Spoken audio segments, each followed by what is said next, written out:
avec la gorge serrée et la tête pleine d'émotions que je m'adresse à vous aujourd'hui. Et ce n'est pas une plaisanterie. J'ai tant de choses à vous dire, mais je vais m'efforcer de ne pas être trop long et ennuyeux. J'ai hésité longtemps à organiser cette petite fête qui marque une longue tranche de ma vie. Mais, réflexion faite, je me suis dit que l'on ne pouvait pas quitter de manière anonyme la vie professionnelle ainsi que celle de ceux qui ont partagé mon quotidien.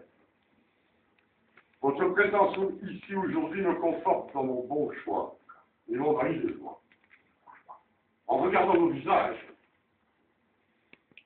et j'en vois certains, il me revient à l'esprit bon nombre d'anecdotes de plaisanteries et de fou rire.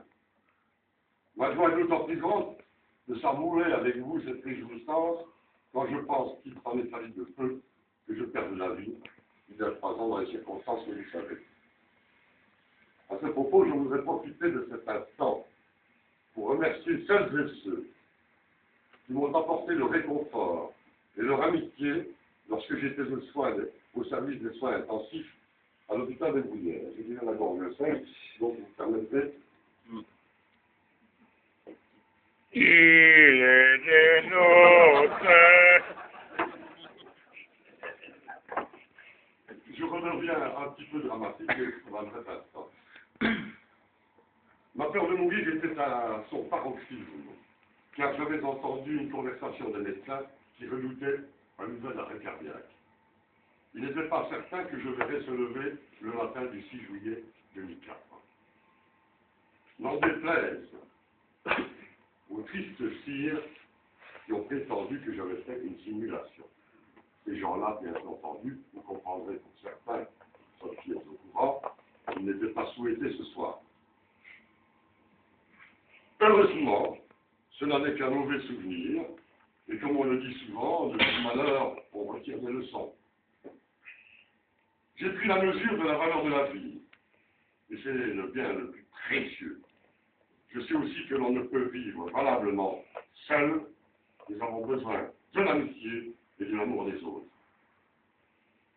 Que nous soyons riches ou misérables, au terme de notre vie, nous aurons gagné un territoire de 2 mètres souverains.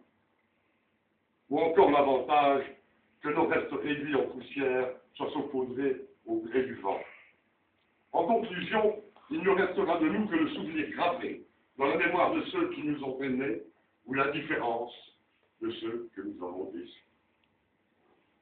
Lorsque j'ai pu reprendre le travail 4 mois plus tard, j'ai bénéficié de la complicité de bon nombre de mes collègues, qui m'ont aidé à conjurer ma mésaventure avec beaucoup d'humour, parce que c'est important l'humour dans ces moments-là.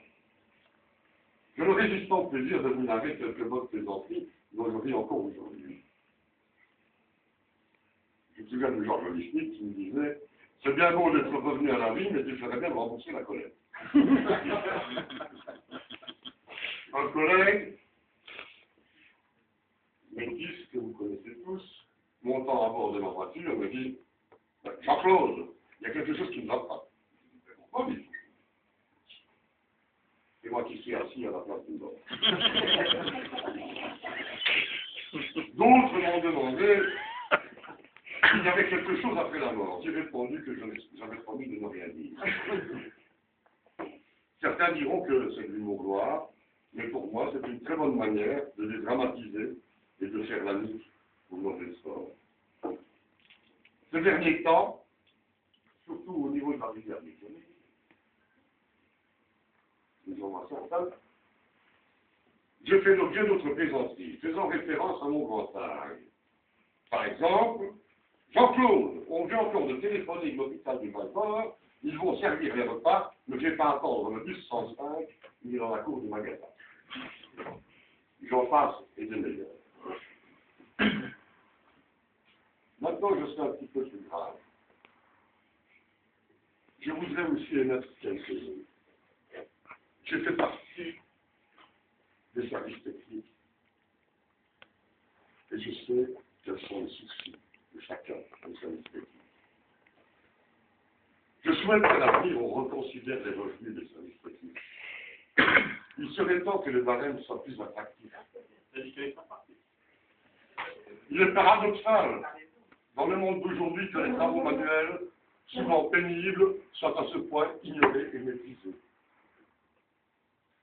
Les promotions octroyées au compte-gouttes aux services techniques traduisent le peu d'intérêt que portent nos dirigeants à nos difficultés.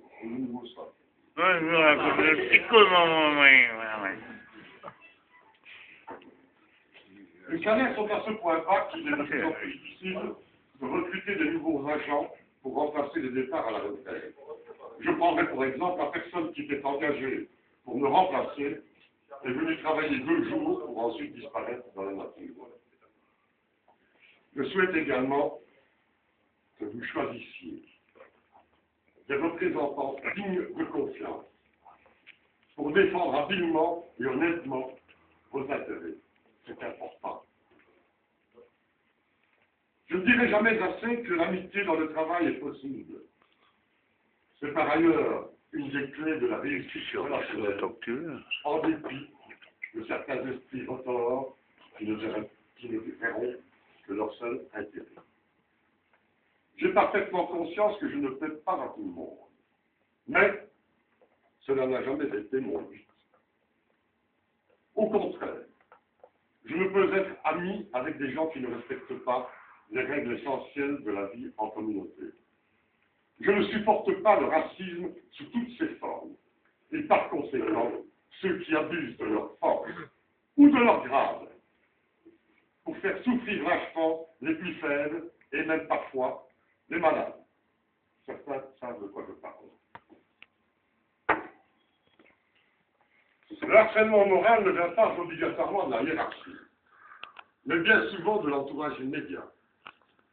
Comme d'autres, j'ai passé des nuits sans sommeil, à me morfondre, après avoir été gravement outragé, accusé, menacé ou insulté injustement par des intouchables, dont certains d'entre eux étaient parfois en état d'ivresse. Je parlerai du dépôt de Nathalie. Dans ces circonstances, il est particulièrement frustrant de ne pouvoir répliquer pour simplement se défendre. Car il n'est pas bon ton de faire de l'esclandre sur le lieu de travail. Et qui plus est, quand vous avez la certitude que la hiérarchie emprunte d'une forme de lâcheté, ne viendra pas à votre secours. Si par bonheur on tente de vous faire croire que vous avez eu raison, on vous demande de vous montrer plus intelligent et surtout de ne pas faire de vagues.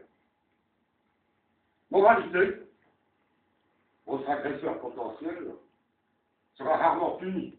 Au contraire, il continuera de plus belle, conforté par l'absence systématique de sanctions. Le respect de l'honneur et de l'intégrité des personnes ne doit jamais être bafoué. Il convient donc, au cas échéant, d'avoir le courage de se faire respecter avec force et conviction. Si les médisances s'oublient, en revanche, les sentiments louables des gens de qualité restent à jamais gravés dans les cœurs et les mémoires. Pour terminer, je veux vous dire que j'étais très sensible, de nouveau la grosse sèche.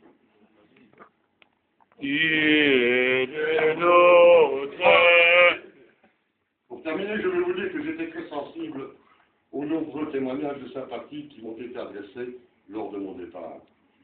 Je ne m'attendais pas à cela. Et je pense aussi aux jeunes.